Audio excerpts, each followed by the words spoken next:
Tonight we are continuing our study on how Christians worship. We're approaching the end. We have maybe 2 or 3 sessions left. But we've been all along comparing worship to a drama, to a play that we are the actors.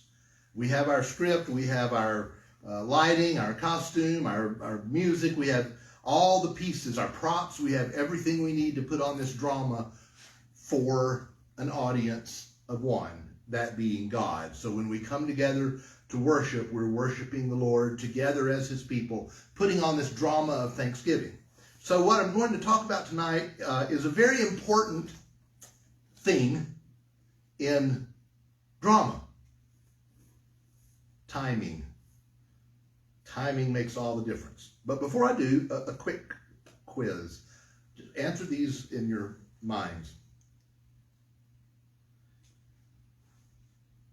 What month of the year are you most likely to see scary monster movies on TV? When is the best time of the year to catch a live performance of Scrooge? Christmas Carol. When will you see the best fireworks shows with razzmatazz patriotic music? October, December, July. Theater, concerts, cinema, television, all the performing arts, even comedy, understands the importance of timing. Not only the perfect moment to tell a joke or the perfect pause for the congregation, for the audience to respond, but there's also a perfect time to present a show. Right before Halloween is when you present the scary stuff. Christmas is when you present, obviously, the Christmas stuff. Fireworks, 4th of July. So here's the fourth question. Why is it that we have all kinds of special markings of time in the secular world, but not in the Christian world? This is kind of a philosophical question. Why is it that we have Mother's Day and Father's Day and Groundhog's Day and Valentine's Day and all of these different special markings of occasions in the secular world, but not in the Christian world? And I think the answer is because the church has fought against this encroaching secularism in every area of life, especially the church that I grew up in. No offense to folk in the church that I grew up in, but, oh, that's the world. We can't do that. We can't go to movies. That's what the world does. We can't go to dances. That's what the world does. We can't be of the world. So we fought being worldly in every area of life, but we've surrendered the area of time to the world. I wanted to say before I got started, so I'll just interrupt myself and say it now. Tonight's lesson is nerdy. It pushes all my nerd buttons. It's biblical, it's historic, it's good theology, but it's also going to be nerdy, okay? We've surrendered the arena of time. So what happens is the church, by and large in America, celebrates secular holidays. It's odd. We celebrate Mother's Day, which, by the way, was a holiday invented to sell greeting cards. We celebrate Mother's Day. I used to pray with a group of pastors here, and one of them, I had to laugh because he told us that next Sunday my text is going to be, "And Mary pondered all these things in her heart," from the book of Luke. Next Sunday was Mother's Day. And I laughed and I joked to another pastor friend of mine, I guarantee this is the only time of the year this guy ever preaches about Mary. because he's looking for something to do with moms on Mother's Day, and what better than to talk about Jesus' mom? But why are we celebrating Mother's Day or Father's Day or any of the other secular holidays in the context of worship? Here's the deal. The church has a calendar. And we've kind of thrown the baby out with bathwater, and we've marked that off to old stuffy religion. And so here's what we've ended up with in the American Protestant church. Here's what we've ended up with. Christmas, Easter, and that's it. Christmas, by the way, was a one-day thing, and we didn't have a church service, but we celebrated Christmas at home with gifts and so on. And Easter was a one-day thing on the Sunday morning of the resurrection. So what I'm going to do tonight and next week is kind of unpack a biblical and a historic understanding of time. And let me begin by saying, time, to use this Old English word, time is a creature. It's something created. God made time. And in Jesus Christ, he redeemed all things to himself. And time is one of the things that he redeemed to himself. Colossians chapter 1, verse 20. To reconcile to himself all things, whether things on earth or things in heaven, by making peace through his blood shed on the cross. So God reconciled everything, every body, every chair, every wind, every stream, every tree, everything, including time. He reconciled creation to himself. Now, let's talk about time. In the Greek world, in the ancient Greek world, time was seen as circular. It comes around again. It's not going anywhere. It just kind of repeats itself. It has no goal. No, for you Greek and theology snobs, no teleos. It has no end goal. It just cycles. Time is a cycle. In the Hebrew world, time was linear. It's going somewhere, and that, by the way, is what the whole Western world has embraced now, because that's what Christianity also embraced, that time had a goal, that we're living out our days, that history is living out its days with a goal in mind, and that goal for Christians is the new creation, the coming of the Lord and the making of all things new. So history is going somewhere. And we live our lives in history to help get it there. Time, a creature, a creation of God, redeemed by God, has a purpose.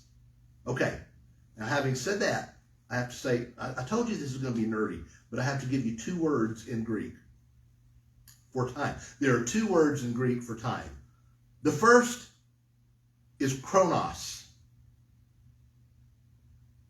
And it means time as it is measured. Chronological. So, for example,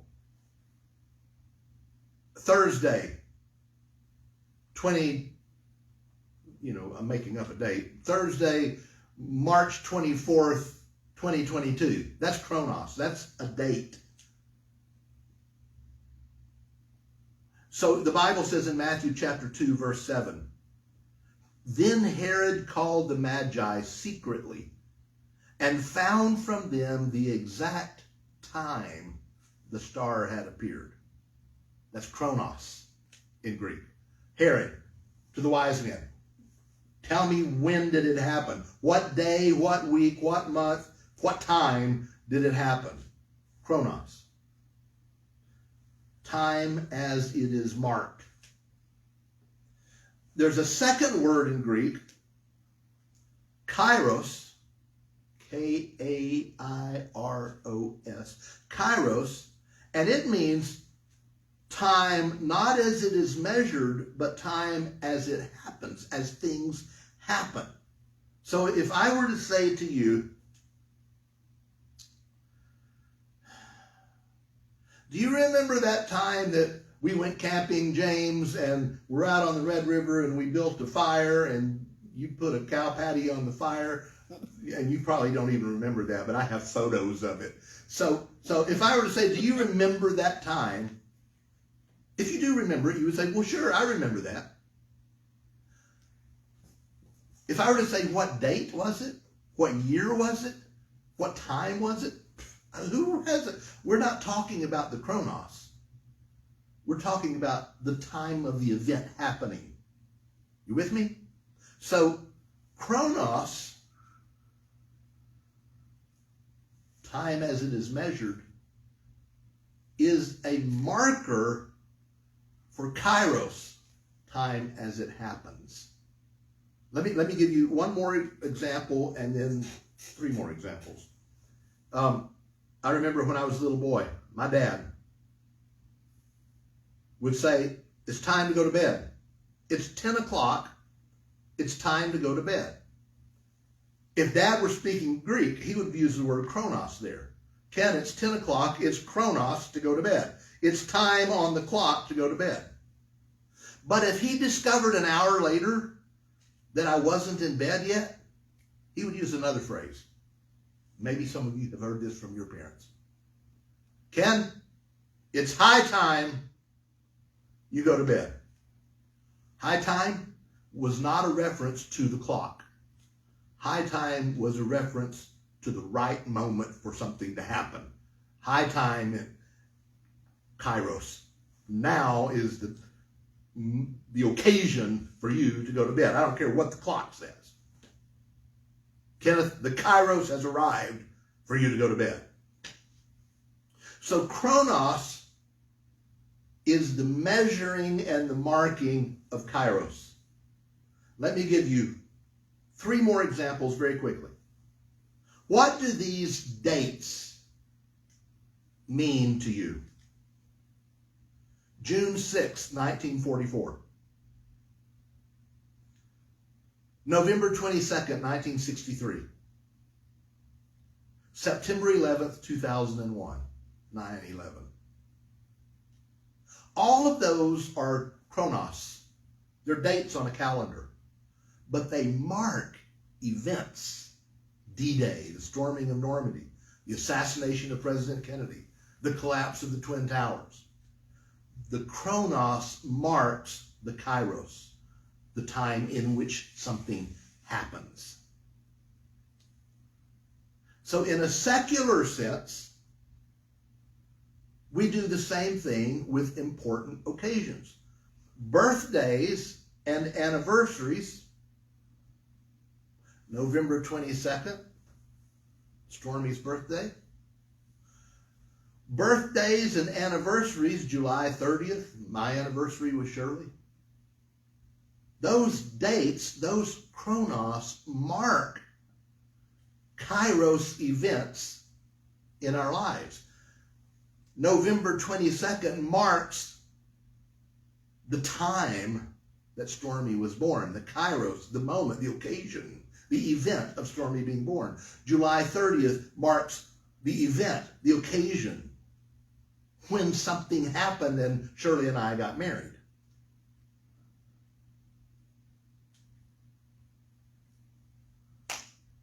All of that to say this. In the Old Testament, time was marked in a weekly fashion. God commanded from the get-go to Moses, remember the Sabbath day and keep it holy. Every 7 days, they were to mark a holy day and kind of start life all over. Now that's chronos. And it was to celebrate the fact that God had created the world in 7 days. And, watch this, they were taken into slavery in Egypt. The Jews were taken into slavery in Egypt.